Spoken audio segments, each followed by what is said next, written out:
প্রিয় শ্রোতা বন্ধুরা, রাধা কৃষ্ণ পীঠ পিয়ালি চ্যানেলে আমি পিয়ালি আছি। আজকে আপনারা শুনছেন শিব পুরাণ। প্রিয় শ্রোতা বন্ধুরা, শিব পুরাণ যা মহাপুরাণ, যেখানে মহাদেবের অলৌকিক লীলা তথা মহাদেবের অলৌকিক লীলা কথা এবং পুজো করার বিধিবদ্ধ বিধান যে সুন্দরভাবে বর্ণনা আছে। প্রিয় শ্রোতা বন্ধুরা, শিব পুরাণ আপনাদের কেমন লাগছে অবশ্যই আপনাদের মূল্যবান মতামত জানাতে ভুলে যাবেন না। অবশ্যই শুনতে থাকবেন শিব পুরাণ। আজকের আলোচ্য বিষয়বস্তু 18তম অধ্যায়, অর্থাৎ আপনারা শুনবেন পঞ্চম সংহিতা বায়বীয় সংহিতার 18তম অধ্যায়, যেখানে বলা হচ্ছে যে দক্ষ যজ্ঞের বিনাশ, অর্থাৎ এই যে দক্ষের যজ্ঞ হয়েছিল এবং তার কি বিনাশ হয়েছিল তার ঘটনাই সম্পূর্ণ বিস্তারিতভাবে শোনানো হবে। শুনতে থাকুন শিব পুরাণ। বায়ু বললেন, এরপর বীরভদ্র বিষ্ণুপুর স্বর অমিত তেজা দেবগণের বিচিত্র ধ্বজা ও মণ্ডপ ইত্যাদি সহ সেই মহাযজ্ঞস্থলে প্রবেশ করলে। যজ্ঞের সময় যজ্ঞের সকল কাজই যথা নিয়মে হচ্ছিল। দর্ভগণ ঋচুভাবে সংস্থিন ছিল, অগ্নিও জ্বলছিল, যজ্ঞভূমিও সুন্দর কাঞ্চনময় যজ্ঞ পাত্রে অলঙ্কিত ছিল। ঋষিগণ বেদ মন্ত্র পাঠ ও সুন্দরভাবে যজ্ঞের কাজ করছিলেন। যজ্ঞস্থলে হাজার দেবঙ্গনা ও অপ্সরাগণ উপস্থিত ছিল। প্রতাপশালী বীরভদ্র যজ্ঞের স্থল দেখে অত্যন্ত গভীর স্বরে সিংহের মতন গর্জন করে উঠলেন। এরপর অন্য গণেশ্বরগণ আকাশ ফুঁড়ে প্রবল শব্দ করতে লাগলেন। সকল দেবতাগণ প্রচণ্ড ভয়ে ভীত হয়ে নিজেদের বসন ভূষণ পর্যন্ত ত্যাগ করে ঊর্ধ্বশ্বাসে যে যেদিকে পারল ছুটতে লাগলো। দেবতাগণ বলতে লাগলেন, এ কি সুমেরু পর্বত কি ভেঙে পড়েছে? অর্থাৎ দেবতাগণ তখন বললেন, এ কি সুমেরু পর্বত কি ভেঙে পড়েছে? পৃথিবী কি বিদীর্ণ হচ্ছে? হঠাৎ এসব কি উপস্থিত হলো? আকাশ বাতাসের বিকট শব্দ শুনে দেবতাগণের ভয়ে প্রাণ ত্যাগ করার উপক্রম তখন হলো। পৃথিবী যেন ভয়ে কেঁপে উঠতে লাগলো। বাতাস বিভিন্নভাবে পাক খেতে লাগলো। সমুদ্র হয়ে গেল উত্তাল। সূর্য কালো মেঘে ঢেকে গেল। সকল গ্রহ নক্ষত্রদের আর দেখা গেল না। দক্ষে মনে মনে অত্যন্ত ভয় পেলেন, অর্থাৎ প্রজাপতি দক্ষ তখন মনে মনে অত্যন্ত ভয় পেলেন। তখন তিনি বললেন, কিন্তু তিনি স্বাভাবিক ভাব করে অত্যন্ত রাগান্বিত হয়ে বললেন, কে তুমি? মহাতেজশালী বীরভদ্র দক্ষের সেই কথা শুনে হাসলেন। তিনি দক্ষ দেবতা ও ঋষিদের দিকে তাকিয়ে মেঘের মতন গম্ভীর স্বরে অবিচলিতভাবে বললেন, আমরা যজ্ঞের ভাগ প্রার্থী হয়ে এখানে এসেছি। অর্থাৎ আমরা এই যে যজ্ঞের ভাগ প্রার্থী হয়ে এখানে এসেছি, এই কথা তখন বলল। আমাদের যজ্ঞের ভাগ দাও।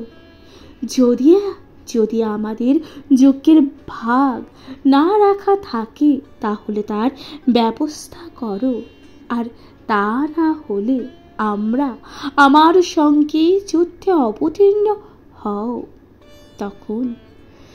তখন দক্ষ ও উপস্থিত দেবগণ বললেন, মন্ত্রকগণ, তোমরা এর উপযুক্ত ব্যবস্থা করো, আমরা এ বিষয়ে অক্ষম।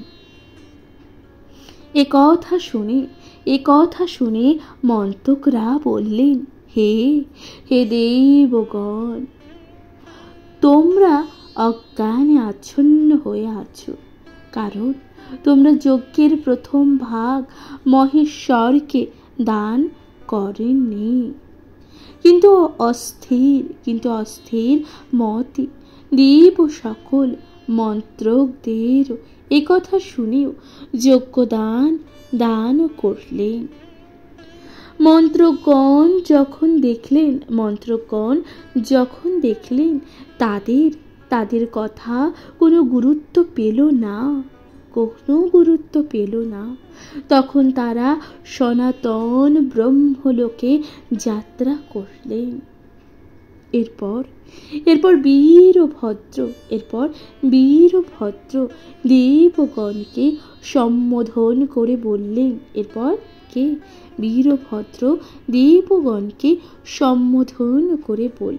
কি বললেন? তোমরা আত্ম অহংকারের বশে মন্ত্রকদের কথা রাখলে না। এই যজ্ঞে তোমরা আমাদের অপমান ও অসম্মান করেছ বলেই তোমাদের সকল অহংকার চূর্ণ করব। বীরভদ্র এই কথা বলে অত্যন্ত ক্রোধান্বিত হয়ে নিজ চক্ষুর আগুন দিয়ে যজ্ঞের সমস্ত উপকরণ ভস্ম করে দিলেন। সেই গণেশ্বরগণ যজ্ঞ পাত্র ভেঙে চুরমার করে সমস্ত কিছু লণ্ঠভণ্ড করে যজ্ঞের যাবতীয় জিনিস সব গঙ্গায় ফেলে দিলেন। এরপর যজ্ঞের সমস্ত খাদ্যদ্রব্য পানীয় ভোজন করতে থাকলেন ও তাদের হাতের সমস্ত অস্ত্র শস্ত্র দিয়ে দেবতাগণকে ছিন্ন ভিন্ন করতে লাগলেন। তারা মুখে এইভাবেই বলতে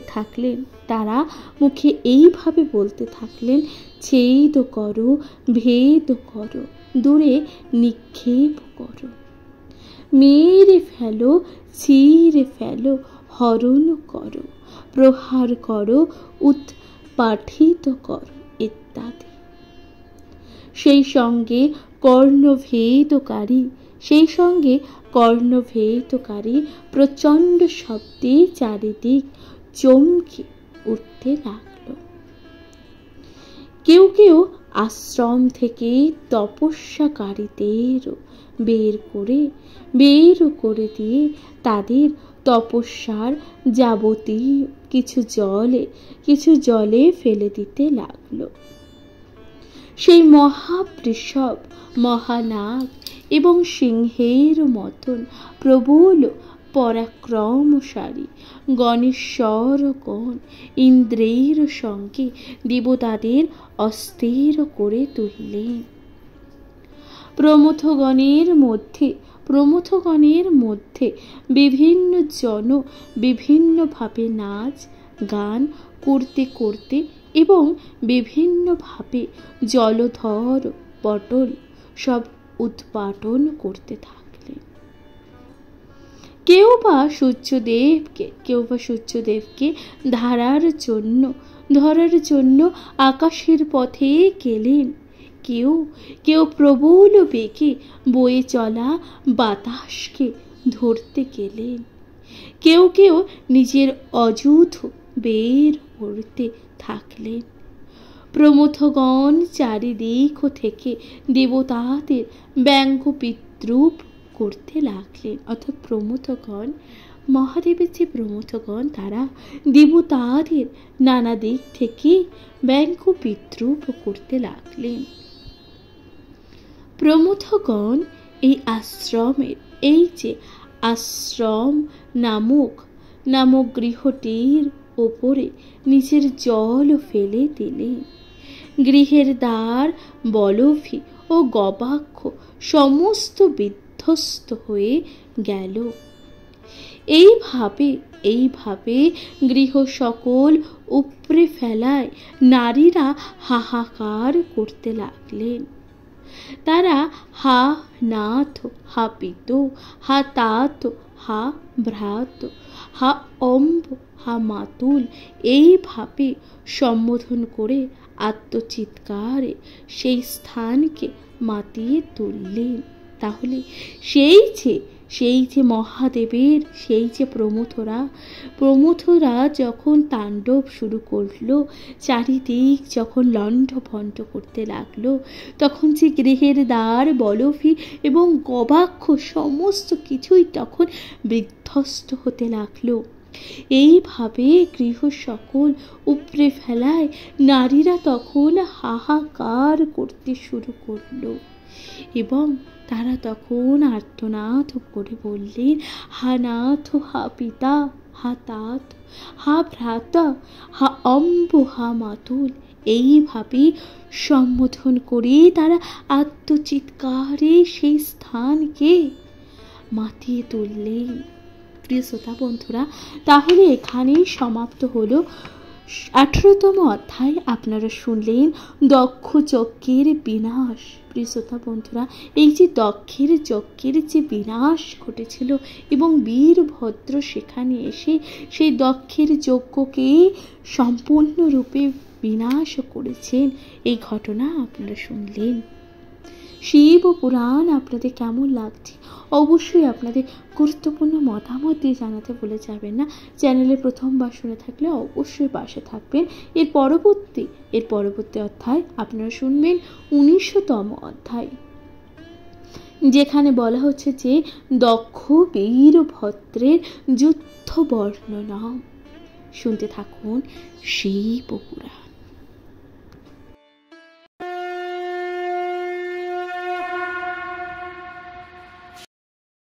নমস্কার প্রিয় শ্রোতা বন্ধুরা, রাধাকৃষ্ণ পিয়ালি চ্যানেলে আমি পিয়ালি আছি। আজকে আপনারা শুনছেন শিব মহাপুরাণ। শিব মহাপুরাণের আজকের আলোচ্য বিষয়বস্তু বায়বীয় সংহিতা, পঞ্চমতম সংহিতা, যেখানে আপনারা শুনবেন 19তম অধ্যায়, যেখানে বলা হচ্ছে যে দক্ষ বীরভদ্রের যুদ্ধের বর্ণনা। শুনতে থাকুন শিব মহাপুরাণ। বায়ু বললেন, অনন্তর বিষ্ণু, ইন্দ্র প্রভৃতি দেবতাগণ ভয়ে বিহুল হয়ে সেখান থেকে পলায়ন করতে লাগলেন। অর্থাৎ এই যে বায়ু কি বললেন, অনন্তর বিষ্ণু, ইন্দ্র এই যে প্রভৃতি দেবতাগণ ভয়ে তারা বিহুল হয়ে সেখান থেকে পলায়ন করতে লাগলে। তখন বীরভদ্র দেখে তার ত্রিশূলটিকে ওপরের দিকে ছুড়ে দিলে। তারপর মুখ থেকে আগুনের শিখা বের করতে লাগলে। সিংহ যেমন হাতিকে বিদ্রুপ করে, বীরভদ্র সেই রকম ভাবে দেবতাদের বিদ্রুপ হলেন।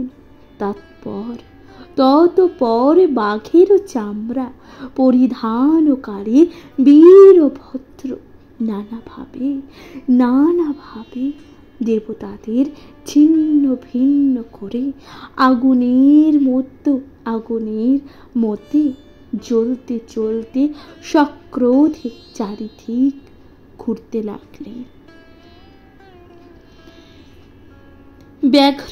ব্যাঘ্র বিভিক্রাম ব্যাঘ্রিং জিনাম বাস হেম প্রভুতর তারকম, ছিন্দাম ভিন্দাম রজুন ক্রন্দম, দ্বারই অম প্রথম অন্নপি।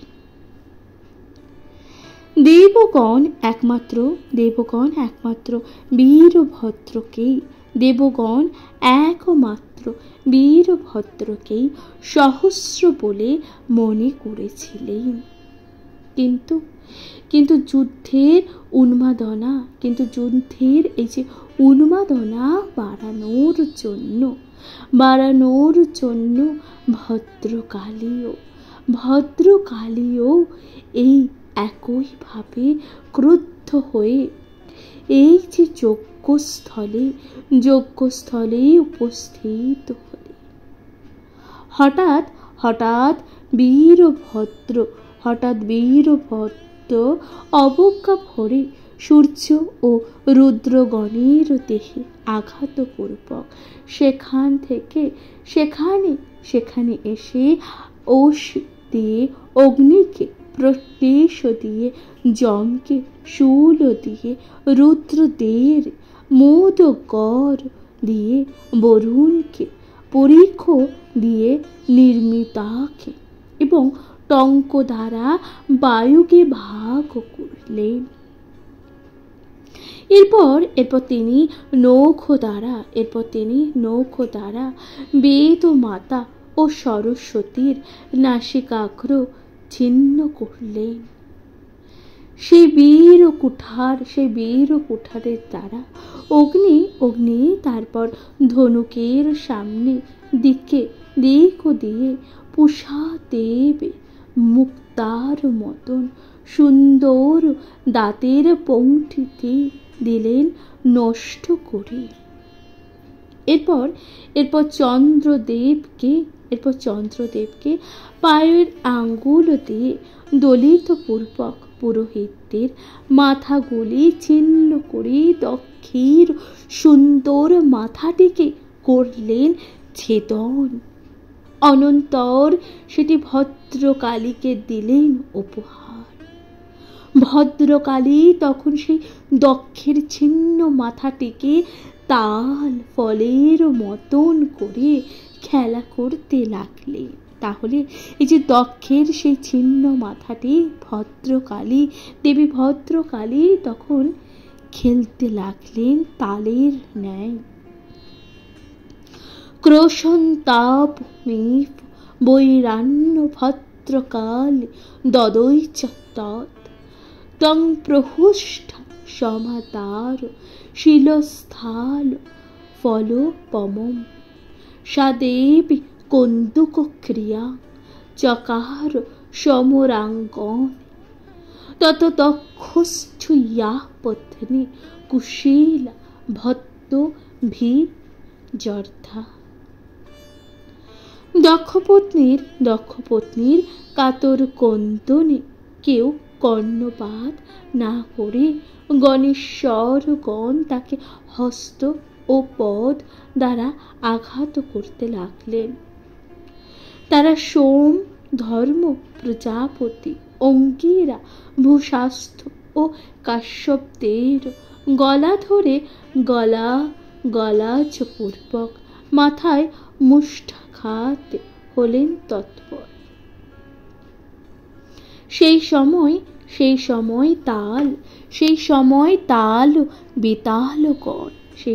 তাল বেতালগণ ওদের স্ত্রী ও পুত্র বধূকে বর্ষণ করতে শুরু করলেন। ভৎসয়ন্ত ভৃগ বা ভোভি সঞ্চম উঘ্নি বৃত্তাং মুষ্টিভি ধর্ষিতাভূত বৈতাল দ্বার সুত পরিক্রেহা। ভয়ঙ্কর ভাবে দেবতাদের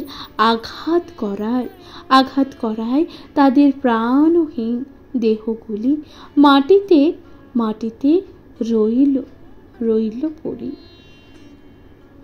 তখন বীরভদ্র যজ্ঞস্থানে প্রবেশ করলে, তখন বীরভদ্র যজ্ঞের যে স্থান সেখানে তিনি প্রবেশ করলেন। তাকে এভাবে দেখে যজ্ঞবেদ এবং যজ্ঞদেব মৃগ রূপ ধারণ করে সেখান থেকে পলায়ন করলেন। দুদ্রাব মরণা উদ্ভিদ যজ্ঞ মৃগ পুন্ধর। তখন বীরভদ্র তার সুদীর ধনুকের জ্যা দিয়ে বাণ ছুড়লেন এবং তার পিছন পিছন ছুটতে থাকলেন। পৃথিবীর আকাশ বাতাস সেই শব্দের প্রতিধ্বনিতে কাঁপতে থাকল। তিনি তার বাণ দিয়ে পলায়ন পর যজ্ঞকে আঘাত করে তার শিরচ্ছেদন করলেন। এই দেখে বিষ্ণু অত্যন্ত ক্রুদ্ধ হয়ে যুদ্ধ করার জন্য উদ্যোগ নিলেন।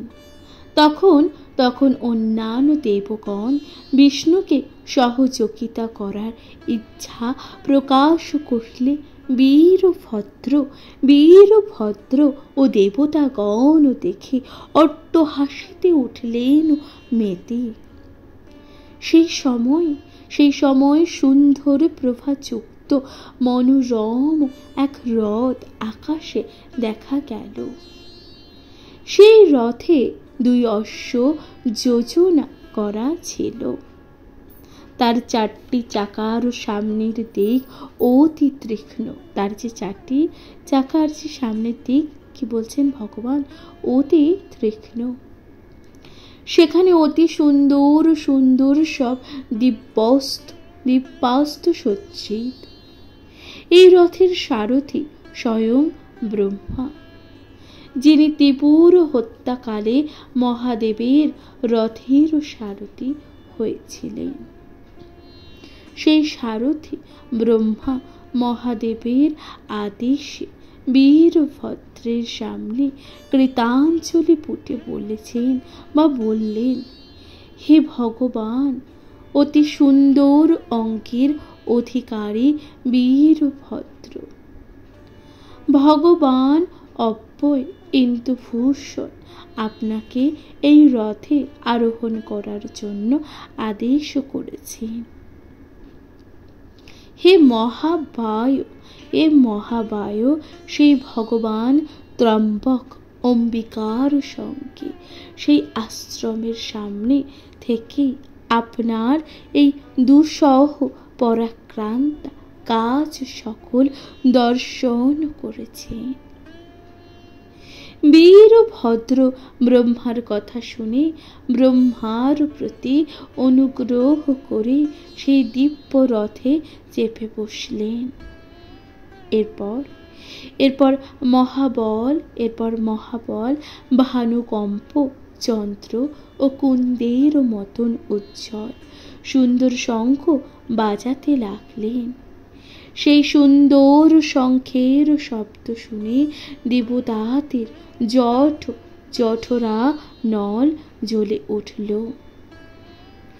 যুদ্ধ দেখতে আসা যক্ষ, বিদ্যাধর, সর্প প্রভৃতি দ্বারা আকাশ ছেয়ে গিয়েছিল। তারপর নারায়ণ রূপী মেঘ মহোদ্বান বর্ষণ করে গৌর, বৃষ ইত্যাদি উৎপীড়ন করতে লাগল। তিনি সেই যুদ্ধে ভয়ভীত দিব্যধনু গ্রহণ করে। আগে মহাদেব যেমন সুমেরুর মতন ধনুক মেলে ধরেছিলেন, সেই রকম ধীরে ধীরে তা বাড়তে থাকলেন। সেই ধনুকের প্রবল শব্দে সমস্ত পৃথিবী একেবারে কেঁপে উঠল। তা দেখে রুদ্রের সমান পরাক্রমশালী বীরভদ্র অত্যন্ত ক্রুদ্ধ হলেন। অত্যন্ত ক্রুদ্ধ হলেন তিনি তার অতি তীক্ষ্ণ স্বর দিয়ে বিষ্ণুর ললাটে আঘাত করলেন। স্বরের আঘাতে বিষ্ণু অত্যন্ত অপমানিত হলেন। ক্রুদ্ধ বিষ্ণু তার ভীষণ বাণ দিয়ে গণ রাজের দুই বাহুকে বিদ্ধ করলেন। তখন মহাবলশালী বীরভদ্র পুনরায় অযুত সূর্যের সমান প্রভাবশালী অন্য এক স্বর বিষ্ণুর বাহুতে সহসা ছুড়ে দিলেন। এইভাবে কখনো বীরভদ্র বিষ্ণুকে, কখনো বিষ্ণু বীরভদ্রকে আঘাত করতে লাগলেন। দুজনের মধ্যে প্রবল যুদ্ধ হতে থাকল। দুজনেই প্রবল যুদ্ধ দেখে আকাশের খেচরগণ হাহাকার করে উঠল। এরপর বীরভদ্র তেজস্বী ও অগ্নিমুখ স্বর বিষ্ণুর বিস্তীর্ণ বক্ষে প্রবলভাবে বিদ্ধ করলেন। বিষ্ণু সেই স্বরের আঘাতে প্রচণ্ড ব্যথা পেলেন। তিনি অচেতন হয়ে পড়লেন। অল্প সময়ের মধ্যে বিষ্ণু আবার জ্ঞান ফিরে পেয়ে পুনরায় বীরভদ্রের ওপর তার সকল দিব্যাস্ত্র প্রয়োগ করতে লাগলেন। এর ফলে মহাদেবের সেনাপতি বীরভদ্র ভীষণ এক স্বর নিক্ষেপ করলেন। সেই স্বর বিষ্ণুর যাবতীয় দেবাস্ত্রকে রদ করে দিল। বিষ্ণু রাগে অগ্নিশর্মা হয়ে নিজের নামাঙ্কিত অব্যর্থ স্বর গণেশ্বরের উদ্দেশ্যে নিক্ষেপ করলেন। তিনি বীরভদ্র তাকে নামাঙ্কিত স্বর প্রয়োগ করে বিষ্ণুর সেই স্বরকে প্রতিমধ্যেই শতচ্ছিন্ন করে দিলেন। পরে তিনি একটি বাণ দিয়ে বিষ্ণুর শাঙ্খ, ধনু এবং দুইটি বাণ গরুড়ের দুই ডানা ছিঁড়ে দিলেন। বিষ্ণু একেবারে রাগে অগ্নিশর্মা হয়ে তার সুদর্শন চক্র উঠিবে বীরভদ্রের ওপর প্রয়োগ করতে উদ্যত হলেন। বিষ্ণুকে চক্র উঠিয়ে সামনে দাঁড়াতে দেখে গণাধীপ বীরভদ্র হেসে অবলীলায় তাকে স্তম্ভন করলেন। তার ফলে বিষ্ণু আর কোনোভাবেই সেই চক্রকে নিক্ষেপ করতে পারলেন না।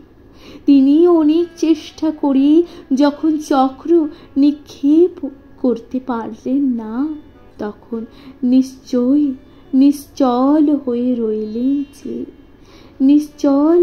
রইলেন। বিষ্ণুর এই অবস্থা দেখে ইন্দ্রাণী দেবগণ গণাধিপের সঙ্গে যুদ্ধ করার জন্য আয়ুধ ধারণ করতে উদ্যত হলেন। কিন্তু বীরভদ্র ভীষণ অট্টহাসির দ্বারা তাকে স্তম্ভিত করে দিলেন। অনন্তর দেবতাগণ ভয় ব্যাকুল হয়ে ওই স্তম্ভন অবস্থায় পলাতে শুরু করলে তিনি তীক্ষ্ণ স্বর দিয়ে তাদের করলেন বিদ্ধ।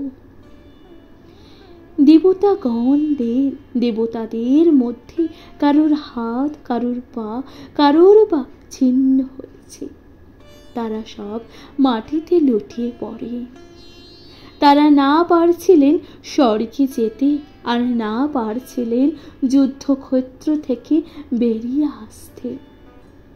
তারা অমর বলে না, অমর বলেই না মোর নিজেদের শরীরের কোনোভাবে লীন করে নিলেন। ক্রমে যুদ্ধের অবসান হলো।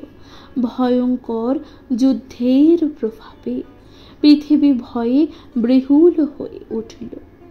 সমুদ্রে ভয়ঙ্কর তরঙ্গের সৃষ্টি হলো। উল্কাপাত হতে লাগলো। হু হু করে চারিদিক থেকে বাতাস বইতে লাগলো। বিধাতা প্রতিকূল হওয়ায় দক্ষের অশ্বমেধ যজ্ঞের ফলে এই রূপ হলো। অপ্রসন্নাদিশ সর্বা পবনশ্চা শিব ববৈ অহ পৃথিবী পর্যাস্থ সমেধ অয়ুমধ্বজ। সেই যজ্ঞের জপমান দক্ষ রাজা পুরোহিত গণের শিরচ্ছেদ বড়ই মর্মান্তিক হয়ে উঠেছিল। তখন নারায়ণ, রুদ্র, লোকপাল প্রভৃতি দেবতাগণ পালিয়ে গিয়েছিলেন। অনেকেই আবার মুমূর্ষ মতন পড়েছিলেন। কিন্তু গণেশ্বর বীরভদ্র স্বয়ং অক্ষত দেহে ছিলেন। সেই বিক্রমশালী সিংহের মতন গণেশ্বর গণের মধ্যে শোভা পেতে লাগলেন। বভৈ গণেশারাণাং মধ্যস্থিতং সিংহ ইবর্ষ ভাবানাম। প্রিয় শ্রোতা বন্ধুরা, তাহলে এখানে সমাপ্ত হলো 19তম অধ্যায়। আপনারা শুনলেন দক্ষ বীরভদ্রের এই যে যুদ্ধ বর্ণনা পর্ব। শিব পুরাণ আপনাদের কেমন লাগছে অবশ্যই আপনাদের মূল্যবান মতামত দিয়ে জানাতে ভুলে যাবেন না।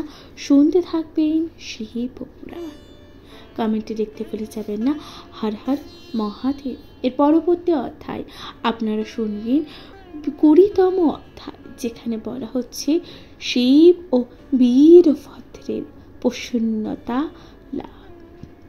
শুনতে থাকুন শিব ও মহাপুরাণ।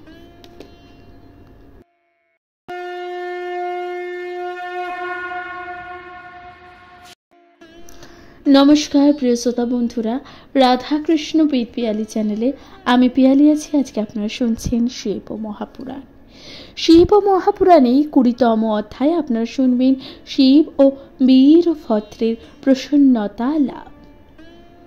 বায়ু বললেন, দক্ষযজ্ঞে বিষ্ণু ও অন্যান্য দেবতাদের যে কষ্টকর পরিণতি হওয়ায় তার অত্যন্ত ভীত হয়ে রইলেন। বীরভদ্র যে সকল বীরদের সৃষ্টি করেছিলেন, তারা যুদ্ধে পরাজিত দেবতাদের দোষ ও ত্রুটি অনুযায়ী তাদের লোহার শিকল দিয়ে বেঁধে ফেললেন। তখন ব্রহ্মা বীরভদ্রকে প্রার্থনা সহকারে জানালেন, হে ভগবান, এখন আর কোনো ক্রোধের প্রয়োজন নেই।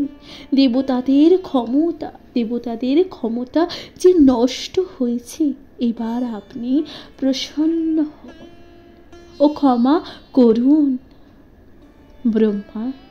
ব্রহ্মা এইরূপ বললে গণাধিপ বীরভদ্র তার গৌরব ও রক্ষার জন্য শান্তি লাভ করলে। কিছু দেবতা স্তোত্র পাঠ করে অঞ্জলি কীর্তি দিয়ে নানান শ্রুতি বাক্য বীরভদ্রের স্তব করতে লাগলেন। স্তবের মাধ্যমে সন্তুষ্ট হয়ে প্রভু বীরভদ্র দেবগণকে নিগড় থেকে মুক্ত করে মহাদেবের কাছে নিয়ে গেলেন। সেই সময় সেই জগৎ পুচ্ছ সর্বগত সর্বলোক মহেশ্বর সগুণ আকাশে অবস্থান করেছিলেন। বিষ্ণু প্রভৃতি দেবগণ পার্বতী ও মহেশ্বরকে দেখে খুশি হলেন এবং ভীত হলেন।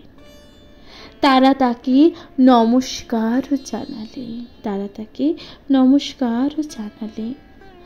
মহাদেব তখন দেবতাদের ভয়ার্থ ও প্রণত মূর্তি দেখে পার্বতীর দিকে তাকিয়ে রইলেন। হে দেবগণ, আর তোমাদের ভয় নেই। আমি তোমাদের সমস্ত ত্রুটি মার্জনা করেছি। এরপর সেই দেবগণ শিবের কৃপায় ক্ষণকালের মধ্যে তাদের পূর্ব শরীর লাভ করেছিলেন। তারা পরমেশ্বরকে প্রণাম জানালেন। যে সময় দেবমাতা দণ্ডিত হয়েছিলেন, মহাদেব তাদের পূর্ব শরীর দান করেছিলেন। ব্রহ্মা দক্ষের ও পাপের প্রতিফল স্বরূপ তাকে একটি বৃদ্ধ ছাগলের মুন্ড বা মস্তক পরিয়ে দিলেন। দক্ষশ্চ ভবাবান স্বয়ং ব্রহ্ম পিতামহ তৎ পানুগুণ চক্রে জরচ্ছাগ মুখং সুখম। অনন্তর দক্ষ প্রাণ লাভ করলেন। তিনি শরীর ধারণ করে উঠে কৃতাঞ্জলি পুটে মহাদেবের স্তব করতে লাগলেন। তখন মহাদেব মাভৈ বলে দক্ষকে অভয় গণপত্য প্রদান করলেন। সকল দেবতাগণ দুঃখ কথা ভুলে বীরভদ্রের পরাক্রম গাথা কীর্তন করতে লাগলেন। তারপর সবাই যে যার নিজ স্থানে গমন করলেন। প্রিয় শ্রোতা বন্ধুরা, তাহলে আপনারা শুনলেন এই যে শিব ও বীরভদ্রের প্রসন্নতা লাভ, অর্থাৎ দক্ষ যজ্ঞের পর দক্ষের মস্তক অর্থাৎ দক্ষের যে মস্তক ছেদন করে ছাগলের অর্থাৎ বৃদ্ধ ছাগলের মস্তক সেখানে লাগিয়ে দেওয়া হয়েছিল সেই স্তব, এবং দক্ষ নিজেই মহাদেবের স্তোত্র পাঠ করতে লাগলেন।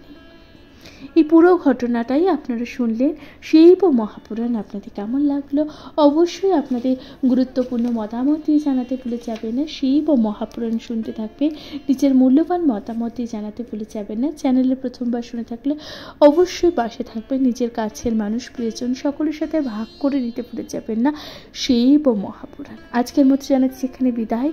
ভালো থাকবেন, সুস্থ থাকবেন, কমেন্টে লিখতে ভুলে যাবেন না। হর হর মহাদেব। শুনতে থাকবেন শিব পুরাণ। নমস্কার।